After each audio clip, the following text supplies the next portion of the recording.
So as per discussion हमें आज शुरू करना था discussion about angle of contact. और मैं ये बोल रहा था कि एंगल ऑफ कॉन्टैक्ट की कंसेप्ट कहां से आती है कि जब भी लिक्विड सॉलिड के कॉन्टैक्ट में आता है तो उसका सॉलिड के साथ का जो बिहेवियर है वो डिफरेंट लिक्विड की केसेस में डिफरेंट होता है। और रेफरेंस के लिए हम क्या करते हैं, तीन लिक्विड कंसीडर करते हैं जिनकी डेंसिटी जो है वो कंसीडरेबली वेरिएबल है।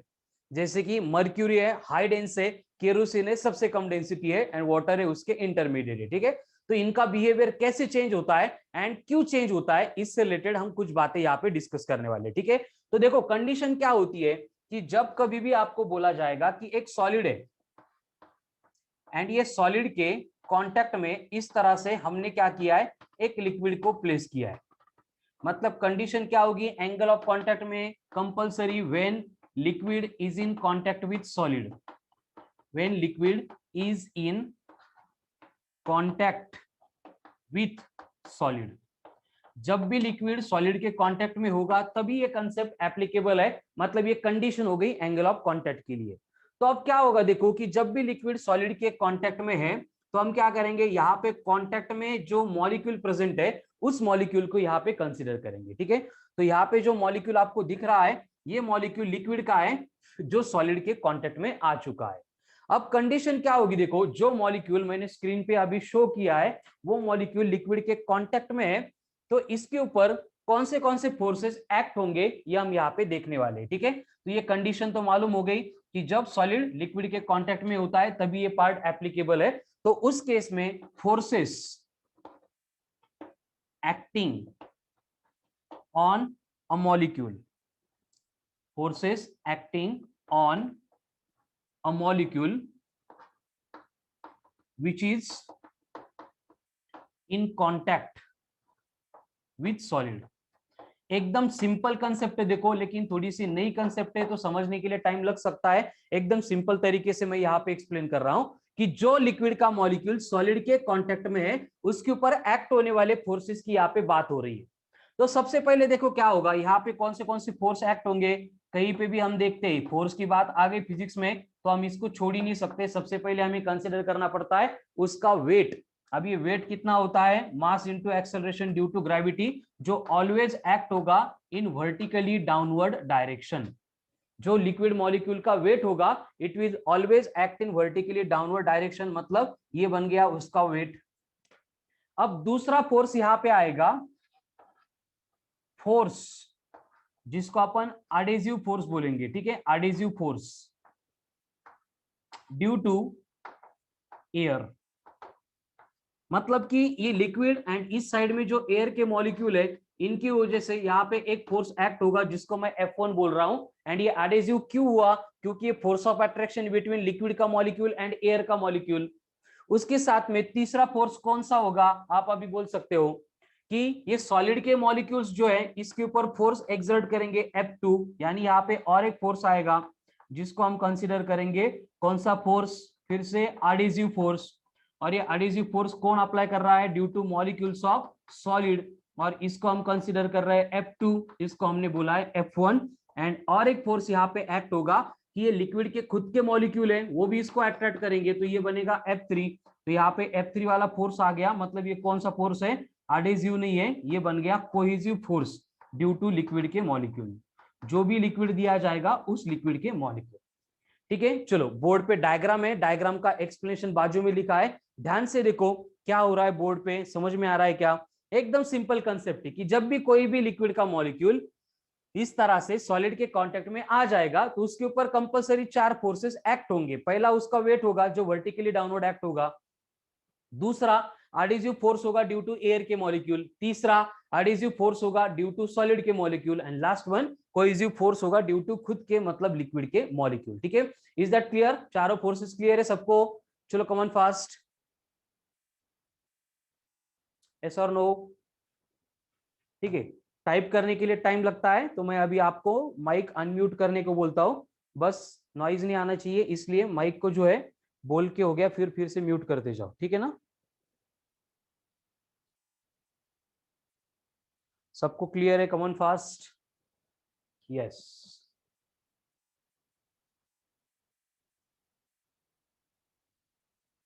ओके, तो इस तरह से 4 फोर्सेस एक्ट होंगे जो बोर्ड पे मैंने यहाँ पे आपको दिखाए हैं, और जो रिस्पॉन्सिबल रहेंगे किसके लिए, इस मॉलिक्यूल की जो भी आगे की इंटरेक्शन होने वाली है एंगल ऑफ कांटेक्ट की, उस लिए बस कंडीशन क्या है, लिक्विड सॉलिड के कांटेक्ट में होना चाहिए, इसलिए हमने स्टार्ट में लिखा है when liquid is in contact with solid. ठीक है, तो अब इस तरह से सारी बातें हम यहाँ पे बोर्ड पे लिख रहे हैं। अब इससे क्या होगा देखो, कि अगर हम डायग्राम में ध्यान से देखेंगे तो हमें समझ में आएगा कि यहाँ पे जो फोर्सेस है, इसका स्क्रीनशॉट ले लो पहले।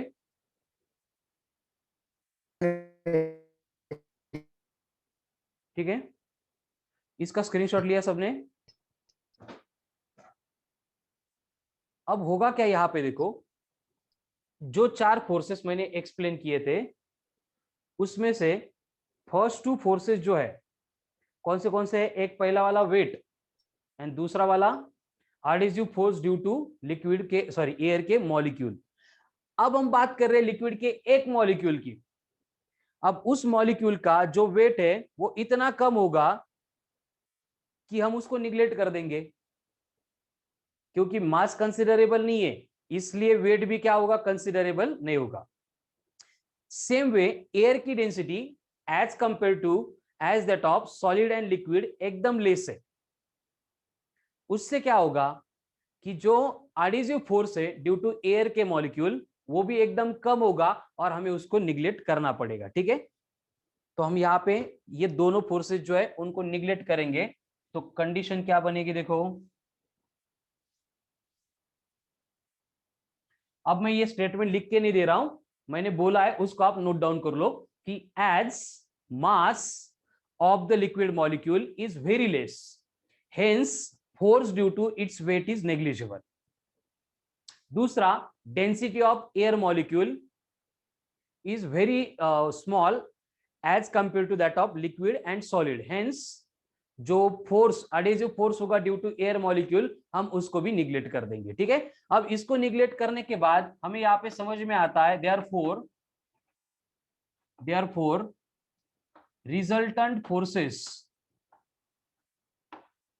Resultant forces acting on the given molecule, resultant forces acting on the given molecule जो है वो बस ये दो ही बचेंगे, फर्स्ट वन ये F2, क्या ये सॉलिड का एक्सर्ट किया हुआ एडहेसिव फोर्स, एंड दूसरा होगा F3 मतलब लिक्विड ने अप्लाई किया हुआ कोहेसिव फोर्सेस। यानी कि नाउ ऑनवर्ड जो भी हम बात यहाँ पे कंसीडर करेंगे तो हमारे कंसीडरेशन में सिर्फ यही दो फोर्सेस रहेंगे, बाकी रिमेनिंग दो फोर्स को हमने निग्लेक्ट किया, मतलब हम किसी भी केस में उनको आगे कंसीडर करने वाले नहीं है। ठीक है, तो अब देखो ये दो फोर्सेस कंसीडर करके क्या होता है ये हमें यहाँ पे देखना है। ठीक है, तो बेसिकली यही दो फोर्सेस डिस्कस करके हम एंगल ऑफ कांटेक्ट की कंसेप्ट को इंट्रोड्यूस करने वाले। तो अब ये F1 चला गया, ये वेट भी चला गया, अब बचा कौन, ये F2 एंड F3, दो ही फोर्सेस बचे। अब ध्यान से सुनो मेरी बातें, आगे का पॉइंट 2 मिनट का बहुत इंपॉर्टेंट है। कंडीशन क्या है देखो कि ये जो लिक्विड का मॉलिक्यूल है अब इसके ऊपर दो फोर्स एक्ट हो रहे हैं, एक लिक्विड है जो उसको नीचे खींच रहा है, दूसरा सॉलिड है जो उसको अपने तरफ खींच रहा है। लेकिन यहां पे अगर कंपेयर करेंगे तो सॉलिड की डेंसिटी लिक्विड के डेंसिटी से एक्सट्रीमली हाई है, यानी कि सॉलिड के मॉलिक्यूल्स लिक्विड के मॉलिक्यूल के कंपैरिजन में ज्यादा है उनके नंबर। इससे क्या होगा कि जो रिजल्टेंट फोर्स है, किसका रिजल्टेंट, ये दोनों फोर्सेस का रिजल्टेंट, वो दोनों फोर्सेस का रिजल्टेंट हम एज्यूम करते हैं कि सॉलिड के इनसाइड यहां पे कहीं तो एक्ट होगा, ये बना आर। आर का मतलब क्या होगा, आर का मतलब होगा resultant force of F2 and F3, इन दोनों का रिजल्टेंट है। तो हमें क्या करना है, बस ये जो रिजल्टेंट होगा इस रिजल्टेंट को नॉर्मल ड्रॉ करना है। क्या ड्रॉ करना है, नॉर्मल ड्रॉ करना है। नॉर्मल यानी ये एंगल बनेगा 90 डिग्री का, और नॉर्मल ड्रॉ करने के बाद जो भी हमें मिलेगा यहाँ पे उसको बोला जाता है टी, एंड टी का मतलब होगा tangent to the surface of liquid, tangent to the surface of liquid. ध्यान से देखो, एकदम सिंपल बातें चल रही, देखो बस नहीं है इसलिए समझने के लिए टाइम लग सकता है, लेकिन प्रैक्टिकली सारा पार्ट जो है एकदम सिंपल तरीके से एक्सप्लेन हो रहा है। चलो है क्लियर यहां तक, टी का मतलब टेंजेंट है, और वो टेंजेंट कहां से आ गया, चलो अनम्यूट करके बोलो, टाइप नहीं करेंगे तो भी चलेगा। है clear? One by one, come on fast. हो sir. Yes sir. Okay done. चलो तो अब कंडीशन क्या है देखो, अनम्यूट कर दो फिर से, बाकी लोगों को आपके नॉइज का प्रॉब्लम नहीं होना चाहिए। तो ये कंडीशन समझ में आ गई। अब हम क्या करेंगे, इसको डिफरेंट केसेस में अप्लाई करेंगे। उससे पहले मुझे ये एंगल ऑफ कांटेक्ट मतलब क्या है एक बार उसको डिफाइन करना है। अब इसकी डेफिनेशन से रिलेटेड जितना एक्सप्लेनेशन था मैंने एक्सप्लेन कर दिया। अब ये बहुत सिंपल होने वाला है, ठीक है। तो एंगल ऑफ कांटेक्ट के लिए कंडीशन क्या होती है वो हमने स्टार्ट में देखा है कि एंगल ऑफ कांटेक्ट कब प्रोड्यूस होगा। उसके लिए कंडीशन है when liquid is in contact with solid. When liquid is in contact with solid, ये कंडीशन है, तभी एंगल ऑफ कांटेक्ट की कंसेप्ट आएगी, इंट्रोड्यूस होगी और हम उसको अप्लाई कर सकते हैं। तो तब क्या होगा, then angle made by tangent drawn to the free surface of liquid, free surface of liquid, ये कंडीशन है। देखो अब टेंजेंट कैसे ड्रॉ करते हैं उसके लिए हमने पहले का एक्सप्लेनेशन देखा कि बेसिकली 4 फोर्सेस एक्ट होते हैं, 2 कुछ काम के नहीं, हमने पहले ही छोड़ दिए। इफेक्टिव 2 ही फोर्सेस बचते हैं। कौन सा? एक कोहेसिव फोर्स लिक्विड का, दूसरा एडिसिव फोर्स सॉलिड का। हमें क्या करना है, इन दोनों फोर्सेस का रिजल्टेंट निकालना है। रिजल्टेंट को नॉर्मल परपेंडिकुलर ड्रॉ करना है and that perpendicular will represent the tangent. And उसी टेंजेंट की यहाँ पे बात चल रही है, ठीक है। तो एंगल ऑफ कांटेक्ट के लिए कंडीशन क्या है कि liquid must be in contact with solid, इसलिए लिखा है when liquid is in contact with solid, then angle made by tangent drawn to the free surface of liquid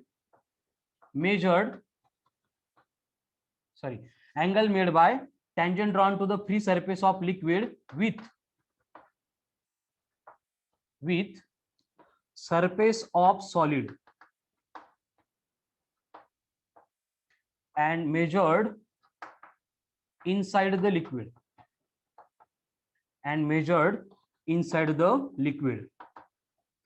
is called as angle of contact, ठीक है। चलो definition ध्यान से देखो, है डेफिनेशन का एक एक शब्द, एक एक स्टेटमेंट, एक एक वर्ड क्लियर?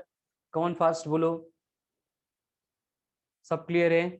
एकदम सिंपल देखो एंगल ऑफ कांटेक्ट, एक एक वर्ड रीड करो और रिप्लाई करो। है क्लियर?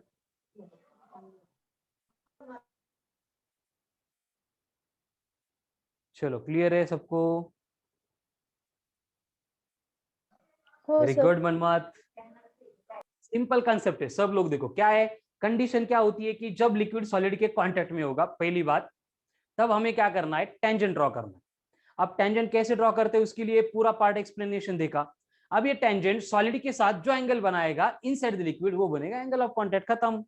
तो हम यहाँ पे क्या करेंगे, सेम कंसेप्ट है एंगल ऑफ कांटेक्ट की, वो डिफरेंट केसेस में अप्लाई करके देखेंगे क्या होता है।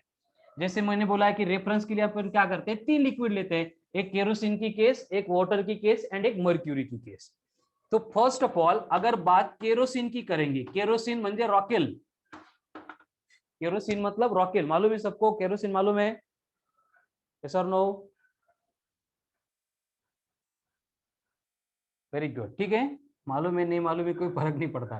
तो अगर हमने यहाँ पे एक कंटेनर में ऐसे केरोसिन फिल किया है और यहाँ पे क्या है, ये सॉलिड है, ये कंटेनर है मतलब ये सॉलिड है, कंटेनर की सरफेस शेप। तो होता क्या है देखो, ये केरोसिन की केस में लिक्विड की लेवल है थोड़ी सी ऐसे राइज करती है। अब ये राइज क्यों करती है उसका रीजन आपको समझ में आएगा, क्योंकि यहाँ पे जो 2 फोर्सेस एक्ट होंगे, एक फोर्स जिसको अपन एडेसिव बोलते हैं जो सॉलिड के मॉलिक्यूल एक्सर्ट कर रहा है, दूसरा फोर्स जिसको अपन कोहेसिव बोलते हैं जो केरोसिन के मॉलिक्यूल एक्सर्ट कर रहे हैं। तो सॉलिड की डेंसिटी केरोसिन के कंपैरिजन में ज्यादा होने से इनका रिजल्टेंट इस डायरेक्शन में एक्ट होता है। तो इस रिजल्टेंट को हमें क्या करना है, नॉर्मल ड्रॉ करना है। एंड ये नॉर्मल क्या रिप्रेजेंट करेगा, टेंजेंट। तो ये टेंजेंट ऐसा आना चाहिए, इसलिए लिक्विड की लेवल केरोसिन की लेवल थोड़ी सी बढ़ जाती है। अब आते हैं डेफिनेशन के ऊपर। डेफिनेशन में हमने क्या लिखा था, टेंजेंट का एंड ये सॉलिड के बिटवीन का एंगल, जिसको अपन इधर नहीं मेजर करेंगे, लिक्विड के इनसाइड मेजर करेंगे, वो बना एंगल ऑफ कॉन्टैक्ट। तो यहाँ पे जो थीटा है इसको बोला जाता है एंगल ऑफ कॉन्टैक्ट। एंड इस केस में जब केरोसिन होगा तो ये एंगल ऑफ कॉन्टैक्ट जो है डायग्राम से हम देख सकते हैं वो होता है एक्यूट। एक्यूट का मतलब 90 डिग्री से छोटा। सेम बात अब हम क्या करेंगे, मर्क्यूरी या फिर हनी, मध, इसके लिए अप्लाई करेंगे। क्या होगा, फिर से एक कंटेनर होगा, कंटेनर में मर्क्यूरी होगी, यहाँ पे लिक्विड होगा। लेकिन मर्क्यूरी की केस में क्या होता है, इसकी लेवल है ना थोड़ी सी कम होती है, जैसे केरोसिन में ऊपर आती है, मर्क्यूरी में ये नीचे जाती है। क्यों नीचे जाती है, इसके लिए रिस्पॉन्सिबल क्या है, देखो एक फोर्स है जिसको अपन एडेसिव बोल रहे हैं, दूसरा फोर्स है जिसको अपन कोहेसिव बोल रहे हैं। लेकिन केरोसिन का एंड मर्क्यूरी का कंपैरिजन करेंगे तो मर्क्यूरी की डेंसिटी केरोसिन के कंपैरिजन में बहुत ज्यादा है, इसलिए इन दोनों का रिजल्टेंट फोर्स जो है वो इनसाइड द मर्क्यूरी एक्ट होता है, इनसाइड द मर्क्यूरी एक्ट होता है। अब मुझे क्या करना है, इस रिजल्टेंट को नॉर्मल यानी परपेंडिकुलर ड्रॉ करना है, जो क्या रिप्रेजेंट करेगा, टेंजेंट। अब कंडीशन क्या है कि टेंजेंट ने सॉलिड के साथ में जो एंगल बनाया, लेकिन फिर से एंगल लिक्विड में मेजर करना है, ये बना थीटा। और ये थीटा अगर डायग्राम से देखेंगे तो ये 90 से बड़ा है, मतलब ये बनेगा ऑब्ट्यूज। क्या बनेगा, ऑब्ट्यूज। तो जो मर्क्यूरी या हनी की केस होती है वहां पे एंगल ऑफ कॉन्टैक्ट कैसा होता है, ऑब्ट्यूज होता है। थर्ड केस हम देखेंगे जो वाटर के लिए होगी। अब वाटर के लिए भी सेम कंडीशन हम लेंगे, एक कंटेनर होगा, उसमें हम वाटर को फिल करेंगे, और यहाँ पे कौन होगा, इस तरह का सॉलिड होगा। लेकिन वाटर के केस में क्या होता है, देखो ये वाटर के मॉलिक्यूल है, ऐसे डायरेक्ट चिटकून देता है, स्टिक कर रहे हैं, ऐसी कंडीशन क्रिएट होती है। अब इससे क्या होता है कि एक एडिसिव फोर्स सॉलिड में, लेकिन यहाँ पे कोहेसिव फोर्स प्रोवाइड करने के लिए इधर मॉलिक्यूल ही नहीं है, इधर जो मॉलिक्यूल है इनके नंबर बहुत कम होते हैं, तो ये जो कोहेसिव फोर्स है वो इस तरह से एक्ट होता है सॉलिड के एकदम क्लोज। अगर इन दोनों का रिजल्टेंट देखेंगे तो ये एडिसिव के अलोंग ही रिजल्टेंट जाता है, क्योंकि ये कोहेसिव फोर्स तो नेग्लिजिबल है, क्योंकि यहाँ पे मॉलिक्यूल ही नहीं है, मतलब ये बना रिजल्टेंट। एंड रिजल्टेंट को जो नॉर्मल हम ड्रॉ करेंगे वो टेंजेंट जो है वो exactly along the solid act होगा, यानी कि यहाँ पे एंगल ऑफ कॉन्टैक्ट तो 0 बनेगा। एक्सट्रीमली इंपॉर्टेंट केसेस बोर्ड पे आपको दिख रही है, न्यूमेरिकल्स नहीं आते, थ्योरी क्वेश्चन के लिए बहुत इंपॉर्टेंट कंसेप्चुअल डेटा है एंगल ऑफ कॉन्टैक्ट। और उसमें स्टैंडर्ड केस है, एक केरोसिन की, दूसरी मर्क्यूरी की, तीसरी वाटर की। चलो है क्लियर, ये सिंपल। हमने क्या किया, हर एक केस में दो फोर्सेस लिए, एडिसिव कोहेसिव, उनका रिजल्टेंट लिया, रिजल्टेंट को परपेंडिकुलर ड्रॉ किया, उस परपेंडिकुलर को टेंजेंट बोला, एंड उस टेंजेंट का एंगल सॉलिड के साथ में वो बना एंगल ऑफ कॉन्टैक्ट। चलो क्लियर है,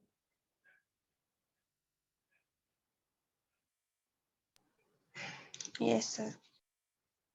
ओके ठीक है। तो ये एंगल ऑफ कॉन्टैक्ट की कंसेप्ट में बस इतना ही है, यहाँ पे कोई फॉर्मूले ज्यादा नहीं आएंगे, न्यूमेरिकल्स भी नहीं आएंगे, यही थ्योरेटिकल केस है बस। अब सेम कंसेप्ट हम अप्लाई करेंगे, ये कंटेनर के इनसाइड हो गया, लेकिन अगर हमें बोला जा रहा है कि कोई लिक्विड ड्रॉपलेट हमने ऐसे सरफेस के ऊपर डाल दिया, ये फ्लोर है और फ्लोर के ऊपर हम लिक्विड का ड्रॉपलेट डाल रहे हैं, तो कभी कभी ये ड्रॉपलेट जो है वो इस तरह का बनेगा, कभी कभी ये ड्रॉपलेट जो है वो इस तरह का बनेगा। मतलब आपको मालूम है, अगर हमने पानी का, वाटर का ड्रॉपलेट डाल दिया तो इस तरह से मतलब स्प्रेड होता है, हनी या फिर मर्क्यूरी है तो वो इस तरह की शेप एक्वायर करता है। अब ये क्यों होता है, इसका भी रीजन हमें यहाँ पे एंगल ऑफ कॉन्टैक्ट में मिलने वाला है। तो कंडीशन क्या होगी, देखो यहाँ पे हम 3 फोर्सेस लेंगे, यहाँ पे पहला फोर्स होगा T1, यहाँ पे दूसरा फोर्स होगा T2, यहाँ पे ये तीसरा फोर्स एक्ट होगा T3। यहाँ पे भी सेम केस है, इस साइड में एक्ट होने वाला T1, इस साइड में एक्ट होने वाला T2, एंड इसको अगर टेंजेंशियल अप्लाई करेंगे तो ये बनेगा T3। तो ये एंगल ऑफ कॉन्टैक्ट थीटा है, ये एंगल ऑफ कॉन्टैक्ट थीटा है। तो अभी जो केस हमने देखी थी, एंगल ऑफ कॉन्टैक्ट ऑब्ट्यूज आ रहा है, इसलिए मर्क्यूरी इस तरह बिहेव करता है। केरोसिन की केस है तो ये थीटा रहेगा, अगर केरोसिन की जगह पे वाटर होती तो वो पूरा ही हॉरिजॉन्टल हो जाता, ठीक है, मतलब ये टेंजेंट हॉरिजॉन्टल के डायरेक्शन में आ जाता। अब कंडीशन क्या है देखो, यहाँ पे जो T1 T2 T3 हमने कंसीडर की है, जिसमें से T1 जो है इसका मतलब है solid liquid, solid and liquid इनकी वजह से जो एक्ट होगा वो कोई एडिसिव फोर्स। देन T2 का मतलब होगा सॉलिड एंड एयर की वजह से एक्ट होने वाला फोर्स, एंड T3 का मतलब होगा लिक्विड एंड एयर इनके बिटवीन का एडिसिव फोर्स।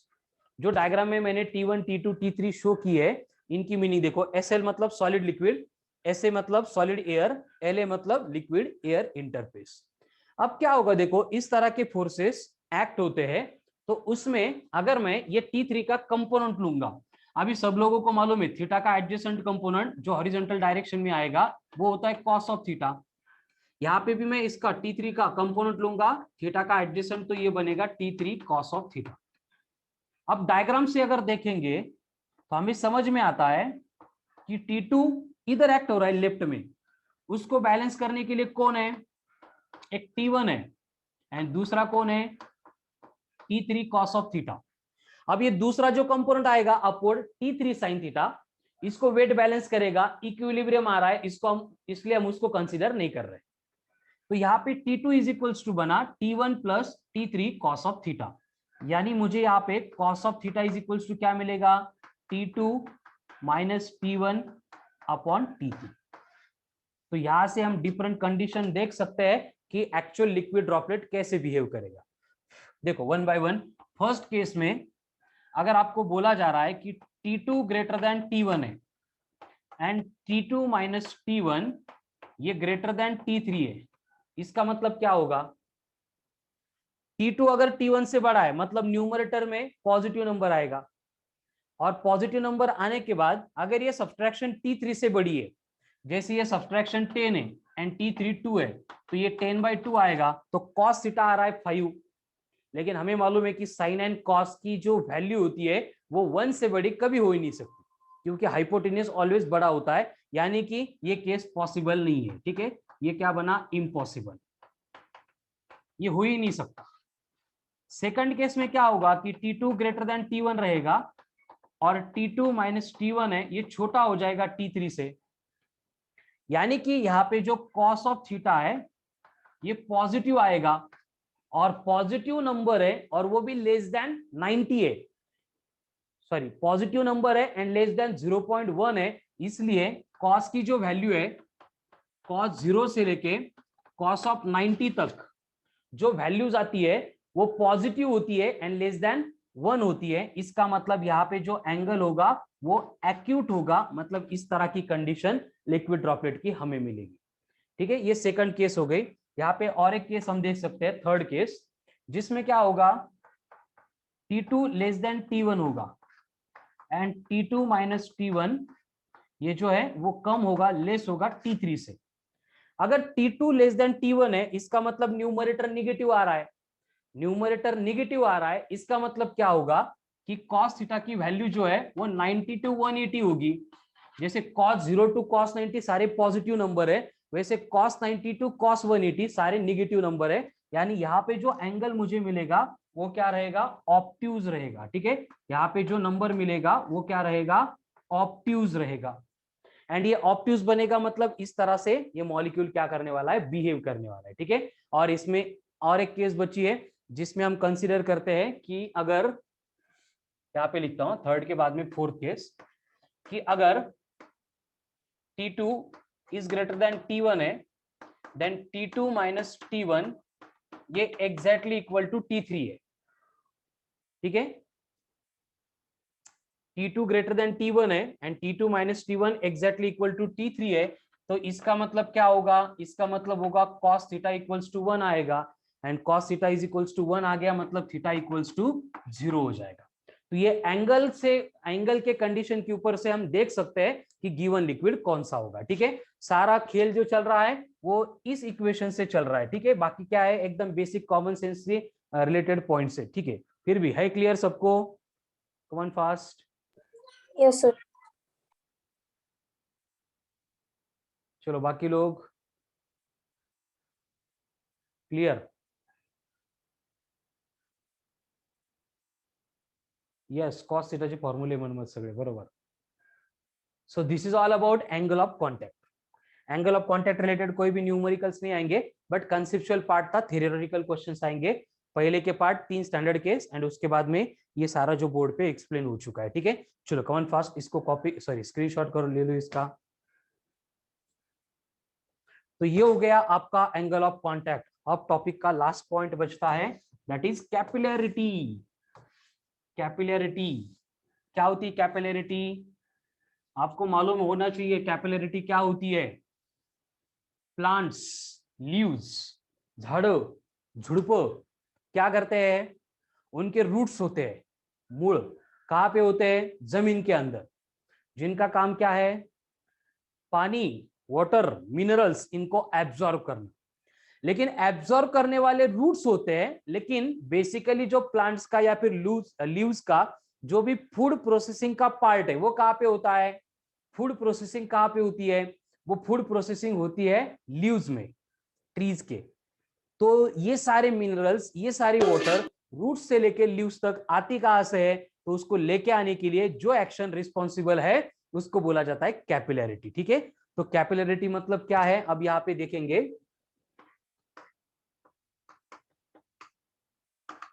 कैपिलैरिटी राइज और fall of liquid level inside the capillary tube when deep inside the liquid।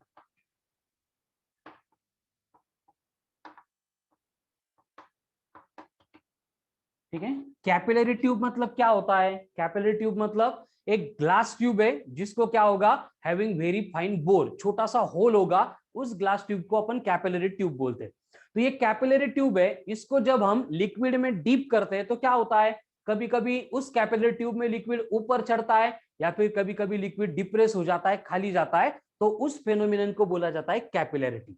अब ये क्यों होती है, कैसे होती है, इस रिलेटेड हम आगे डिस्कशन कंटिन्यू करने वाले हैं। उससे पहले देखो, कैपिलैरिटी मतलब क्या है? सिंपल राइज और fall of level of liquid inside the capillary tube when deep inside the liquid. मतलब एक ग्लास की ट्यूब होगी छोटी सी, जिसको छोटा होल होगा, लिक्विड में डाल दिया तो कभी कभी क्या होगा? लिक्विड की लेवल ऊपर आ सकती है, राइज कर सकती है, या फिर कभी कभी लिक्विड की लेवल नीचे जा सकती है, मतलब फॉल हो सकती है। तो ये जो फेनोमेनन है राइज और फॉल ऑफ लिक्विड, कहां पे? Inside the capillary tube. कब? जब उसको लिक्विड में डीप करेंगे तब उसको बोला जाता है कैपिलैरिटी।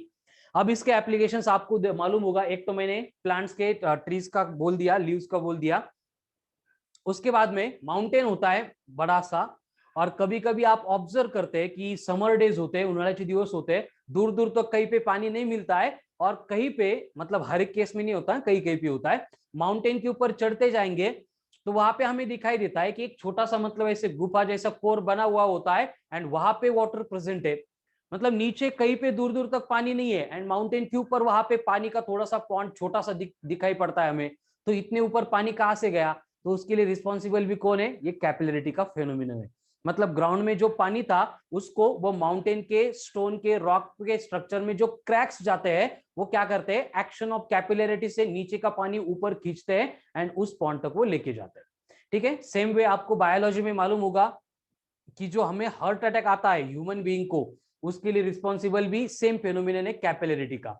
इसमें होता क्या है? देखो, हार्ट का काम है कंटिन्यूसली पंपिंग करना ब्लड को। अभी ब्लड को पंपिंग क्यों किया जाता है, कैसे किया जाता है, मेरा बायोलॉजी सब्जेक्ट नहीं है, मुझे बायो आता भी नहीं है, इसलिए डिटेल में आपको मालूम है। कुछ इंपॉर्टेंट इससे रिलेटेड बातें मैं एक्सप्लेन कर रहा हूं, ठीक है ना। एग्जैक्टली बायोलॉजिकली करेक्ट होगी ऐसे मैं नहीं बोलूंगा, ठीक है ना। तो वहां पे क्या होता है, देखो कि जो हमारी ब्लड वेन्स होती है जिसमें से ब्लड फ्लो होने वाला है, उसकी अगर रेडियस यूनिफॉर्म है तो जितना रेट से हार्ट पंप कर रहा है, कांस्टेंट यूनिफॉर्म रेट से ब्लड फ्लो होता है। लेकिन कभी कभी क्या होता है, जो कोलेस्ट्रॉल वगैरह होता है वो जम जाता है ब्लड वेन्स में, और उससे क्या होता है, किसी पॉइंट पे उसकी रेडियस कम होती है। तो रेडियस कम होने से क्या होता है, उस पॉइंट के दोनों साइड में प्रेशर का डिफरेंस क्रिएट होता है। मतलब हार्ट यहां से पंप कर रहा है, लेकिन पूरा का पूरा ब्लड यहाँ पे उसी रेट से नहीं आ रहा है। इसका मतलब यहाँ पे क्या होगा, ब्लड की रिक्वायरमेंट बढ़ेगी, वो सिग्नल हार्ट को जाएगा, हार्ट क्या करेगा, रिक्वायरमेंट बढ़ी इसलिए और जोर से ब्लड क्या करेगा, पंप करेगा, लेकिन यहाँ पे स्पेस ही नहीं उतना ब्लड को पास होने के लिए, इसलिए ब्लड के पंपिंग का रेट बढ़ेगा, इसका मतलब ब्लड का प्रेशर बढ़ेगा, इसका मतलब बीपी बढ़ेगा, एंड बीपी बढ़ने से क्या होता है, हार्ट अटैक आने की पॉसिबिलिटी होती है, उसके लिए रिस्पॉन्सिबल भी यही कैपिलरिटी। ठीक है, तो अब कैपिलरिटी का एक्शन फेनोमेनन क्यों होता है, कैसे होता है, एकदम सिंपल है। देखो यहाँ पे हमने इसको डिफाइन तो कर लिया, लेकिन क्या है कि कोई भी लिक्विड हम अगर कंटेनर में डाल देंगे तो वहां पे 3 पॉसिबिलिटी होती है। ठीक है, कंटेनर नहीं भी लेंगे तो भी चलेगा। ठीक है, कभी कभी क्या होता है कि अगर हम लिक्विड देखेंगे तो लिक्विड का सरफेस ऐसे एग्जैक्ट हॉरिजॉन्टल होता है, कभी कभी क्या होता है लिक्विड का सरफेस हॉरिजॉन्टल होने की वजह से ऐसे थोड़ा सा बल्गिंग अपवर्ड आता है, मतलब ये कॉन्वेक्स शेप का बन जाता है।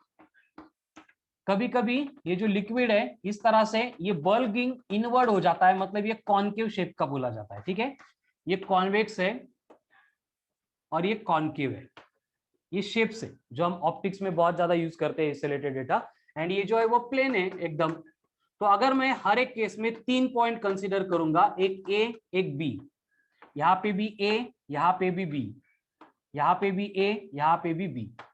ध्यान से देखो, एकदम सिंपल कॉमन सेंस वाली बातें चल रही है, कोई रॉकेट साइंस में नहीं पढ़ा रहा हूं, फिजिक्स में है, लेकिन एकदम सिंपल है, हम डे टू डे लाइफ में भी ऑब्जर्व करते हैं, या फिर जो फिजिक्स नहीं मालूम है जिसको, वो भी इसको एज्यूम कर सकता है। ठीक है, कंडीशन क्या है कि लिक्विड के 3 तरह की शेप हमने ऑब्जर्व की है, और उनको स्टडी करने के लिए मैंने 3 पॉइंट लिया है। अब यहाँ पे फर्स्ट केस अगर देखेंगे तो हमें मालूम है कि एग्जैक्ट हॉरिजॉन्टल है, एंड ऐसे क्यों होगा, क्योंकि दोनों साइड में जो प्रेशर है वो इक्वल होगा, यानी कि ना ये नीचे से ऊपर पुश कर रहा है ना ऊपर से नीचे से पुश कर रहा है, कुछ हो ही नहीं रहा है, इसका मतलब दोनों पॉइंट पे प्रेशर क्या है, सेम है, इक्वल है। यहाँ पे क्या हो रहा है, लिक्विड की लेवल हॉरिजॉन्टल होनी चाहिए थी, लेकिन ये ऊपर ही जा रही है, ऊपर ही जा रही है, ऊपर जा रही है, इसका मतलब क्या होगा, इसका मतलब ये होगा कि पॉइंट बी के ऊपर का प्रेशर ए से ज्यादा होगा। यहाँ पे क्या हो रहा है, इसको नीचे दबाया जा रहा है, इसका मतलब क्या होगा, ए का प्रेशर बी के प्रेशर से ज्यादा होगा। बस ये कंडीशन आपको याद करनी है। अगर कॉन्वेक्स है इसका मतलब क्या होगा, लिक्विड के अंदर का प्रेशर ज्यादा होगा, अगर कॉन्केव है इसका मतलब लिक्विड के बाहर का प्रेशर है वो ज्यादा होगा, अगर प्लेन सरफेस है इसका मतलब दोनों साइड में प्रेशर सेम ही होगा, बस इतनी सी बात है। ठीक है, अब इसको हम कैपिलरिटी के साथ में कनेक्ट करने वाले हैं। ठीक है, कैसे, एकदम सिंपल बात है कि सपोज अब हमने एक कंटेनर लिया है, इस कंटेनर में हम क्या कर रहे हैं, लिक्विड फिल कर रहे हैं, और इसमें मैंने एक कैपिलरी ट्यूब डाल दी। अब ऐसे एज्यूम करते हैं कि कैपिलरी ट्यूब डाल दी हमने और यहाँ पे ऐसे कॉन्केव शेप बन गया, और फिर मैं क्या करूंगा, यहाँ पे ए, यहाँ पे बी, यहाँ पे सी एंड यहाँ पे डी, ऐसे 4 पॉइंट कंसीडर करूंगा। अब कंडीशन क्या है, देखो मैं यहाँ पे बोल सकता हूं कि जितना प्रेशर ए का है उतना प्रेशर बी का है। क्यों, क्योंकि दोनों भी एयर में है, देखो डायग्राम में ए भी एयर में बी भी एयर में, मतलब उनका प्रेशर जो है वो सेम होगा एटमॉस्फेरिक प्रेशर से, मतलब पीए बनेगा इक्वल्स टू पीवी। उसके बाद बी एंड सी, इनके बिटवीन का जो सरफेस है वो हॉरिजॉन्टल है, मतलब बी का प्रेशर एंड सी का प्रेशर भी सेम होगा, लेकिन यहाँ पे ये कॉन्केव शेप अगर बन रही है, इसका मतलब ए का प्रेशर जो है वो डी के प्रेशर से ज्यादा होगा। इससे पहले जो डिस्कस किया था उसके ऊपर से हम लिख सकते हैं। अब अगर सी में एंड डी में मुझे कंपैरिजन करना है तो बोलो क्या होगा, चलो come on fast, pressure C and pressure D, इसके बिटवीन क्या होगा, I am expecting answers from you, चलो बोलो। डायग्राम एंड 3 इक्वेशन आपके सामने, सी का प्रेशर ज्यादा होगा या डी का ज्यादा होगा, डी। प्रेशर एट, देखो सिंपल बात क्या है, डी और सी में मुझे कंपेयर करना है, इसमें इतना तो मालूम है कि डी का प्रेशर ए से कम है, लेकिन ए का प्रेशर, बी का प्रेशर, सी का प्रेशर सेम है, इसका मतलब सी का प्रेशर डी के प्रेशर से ज्यादा होगा। ये बघा, पीए इक्वल टू पीबी है, पीबी इक्वल टू पीसी है, मतलब मैंने पीए को निकाल के बस पीसी लिख दिया, हो गया। क्लियर है, क्लियर है का, अरे बाला नो, बस यहाँ पे पीए था ना, पीए मतलब पीबी है, पीबी मतलब पीसी है, तो मैंने पीए को निकाल के पीसी लिखा, यानी सी का प्रेशर डी के प्रेशर से ज्यादा है क्लियर। ओके, तो इससे क्या होगा देखो, कि ये दोनों पॉइंट पे प्रेशर जब तक सेम नहीं होगा तब तक ये सी वाला एंड डी वाला लिक्विड जो है वो अपनी लेवल में चेंजेस करेगा। मतलब डी के ऊपर है, जो डी की लेवल है वो कैपिलरी के अंदर राइज करेगी, ऊपर जाएगी। कब तक? जब तक ये सी का प्रेशर एंड डी का प्रेशर इक्वल नहीं होता है तब तक। एंड इसके वजह से क्या होगा, ये कैपिलरी ट्यूब थी, इसके अंदर का जो लिक्विड है उसकी लेवल राइज होगी या फिर फॉल करेगी। बस इतनी बात है रिलेटेड टू कैपिलरिटी। अब न्यूमेरिकल के लिए हमें एक फॉर्मूला डिराइव करना है। उसके लिए हम कंडीशन कंसीडर करेंगे कि एक लिक्विड की लेवल थी जिसके अंदर हमने ये कैपिलरी ट्यूब डीप की, और कैपिलरी ट्यूब की वजह से क्या होगा, ये लिक्विड की लेवल इस तरह से राइज कर गई और यहाँ पे क्या मिला हमें, ये कॉन्केव शेप का लिक्विड का मेनिस्कस मिला। अब यहाँ पे अगर मैं इस तरह का टेंजेंट ड्रॉ करूंगा तो ये बन गया एंगल ऑफ कॉन्टेक्ट थीटा। इस साइड में भी ड्रॉ कर सकता हूँ टी, तो ये एंगल ऑफ कॉन्टेक्ट थीटा। अब कंडीशन क्या है कि ये टेंजेंट मतलब फोर्स था, तो ये अगर इधर एक्ट होने वाली एक्शन है तो उसके अपोजिट रिएक्शन में यहाँ पे भी ड्रॉ कर सकता हूं। मतलब ये भी टी बनेगा, ये भी टी बनेगा, दोनों के मैग्नीट्यूड सेम रहेंगे। अगर ये एंगल थीटा है तो ये भी एंगल थीटा होगा, ये भी एंगल थीटा होगा। अब इसमें कंडीशन क्या है कि थीटा का एडजेसेंट कंपोनेंट कॉस थीटा होता है, इसलिए सारे वर्टिकल कंपोनेंट बनेंगे टी कॉस थीटा। लेकिन ये कैपिलरिटी अगर सर्कुलर हमने कंसीडर की है तो इसमें क्या होगा, देखो कि इस साइड के सारे जो हॉरिजॉन्टल कंपोनेंट होंगे टी साइन थीटा, वो क्या करेंगे, यहाँ पे राइट में एक्ट होने वाले टी साइन थीटा को बैलेंस करेंगे।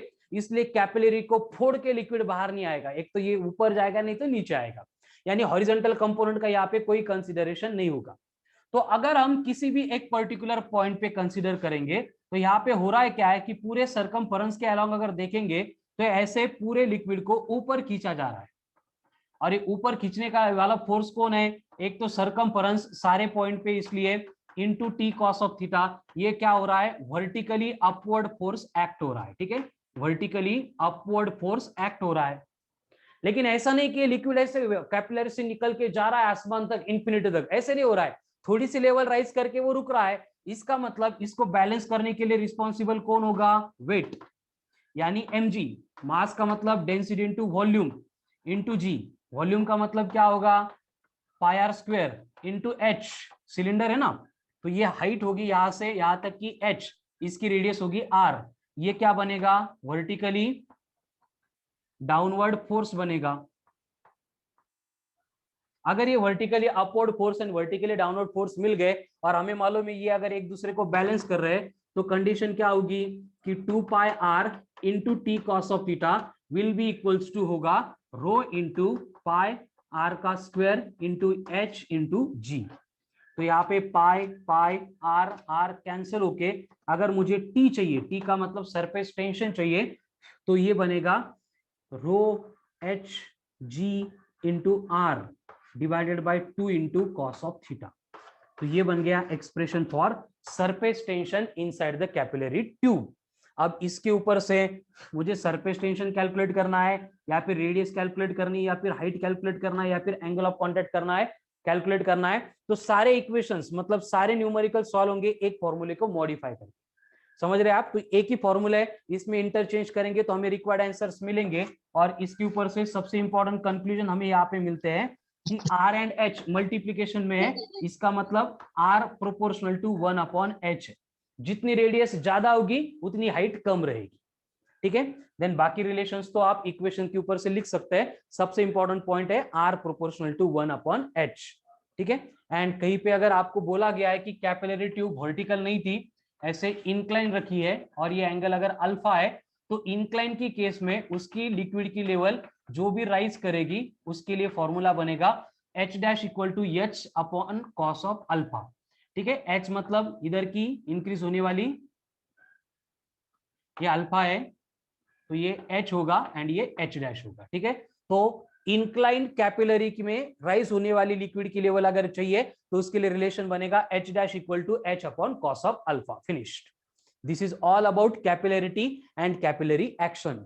जो बोर्ड पे फॉर्मूले दिख रहे हैं वो एक्सट्रीमली इंपॉर्टेंट है। आज की पूरी डीपीपी सिर्फ इसी फॉर्मूले से रिलेटेड रहेगी एंड कुछ angle of contact related theory questions उसमें आने वाले। ठीक है, so this is all about capillarity, capillary action.